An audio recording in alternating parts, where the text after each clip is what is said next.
Have you ever wondered if that ordinary-looking quarter in your pocket could be worth hundreds or even thousands of dollars? What if I told you that one of the most common coins from the 1960s hides a secret that only a few lucky people have ever discovered?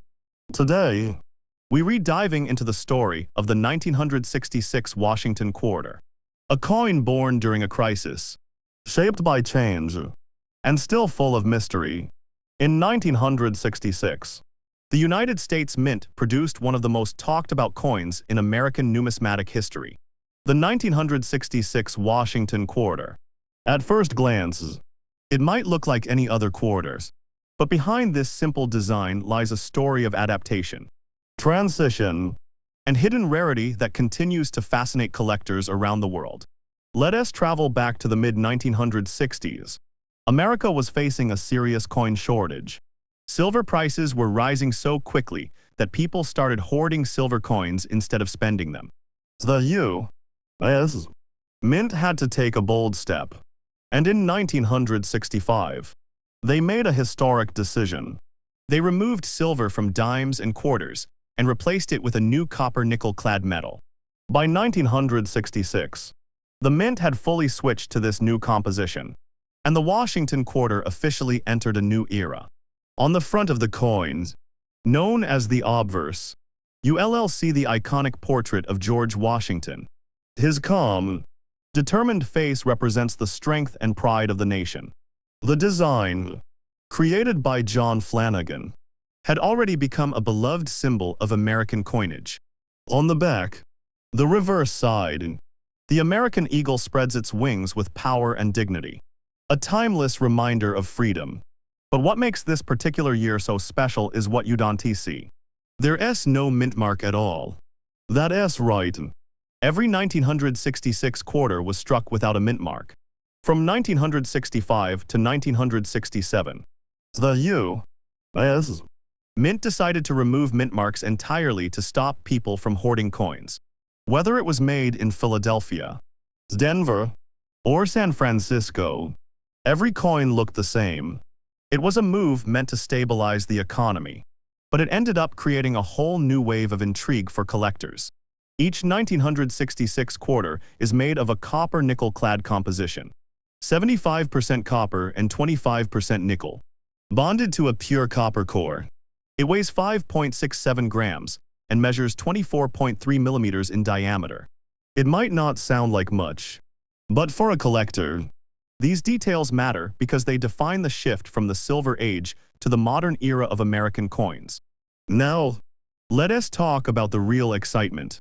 Value and rarities. A regular 1966 quarter in circulated condition might only be worth its face value of 25 cents.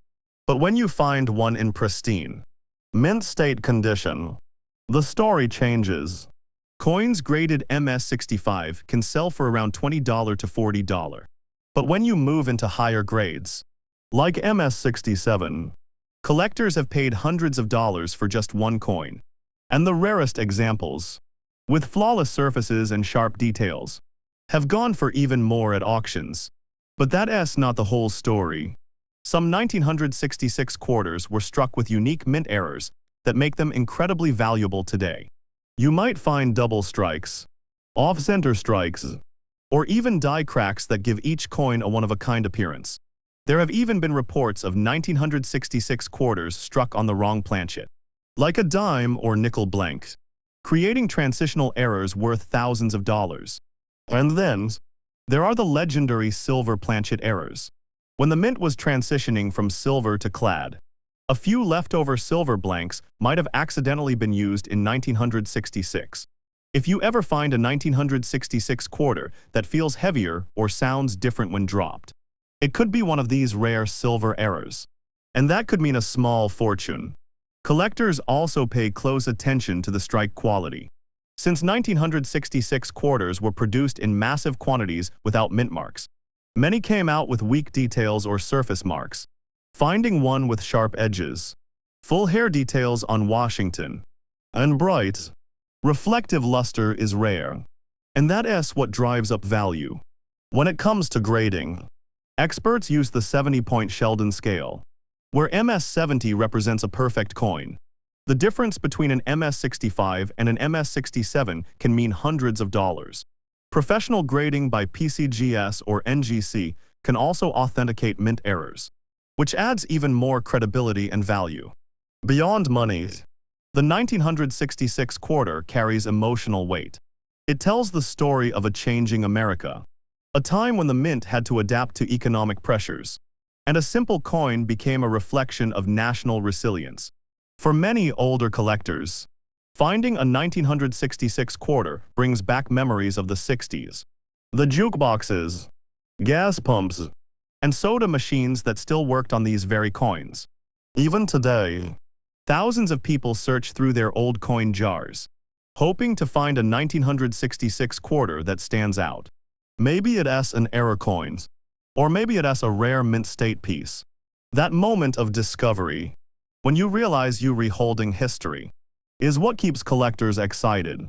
So, the next time you see a 1966 quarter, don't dismiss it as ordinary. Look closer, feel its texture, notice the details on Washington's hair, the feathers on the eagle, and the shine of the metal. Because that small piece of change in your hand could carry a big story, one that has survived decades of American history. Every coin tells a tale, and the 1966 Washington quarter is no exception. It's a symbol of change, a piece of history, and a reminder that sometimes the rarest treasures are hidden in plain sight. Subscribe to Numismatic Coins World for more incredible stories about rare and valuable coins. Who knows? The next story might just be about the coins sitting in your pocket right now.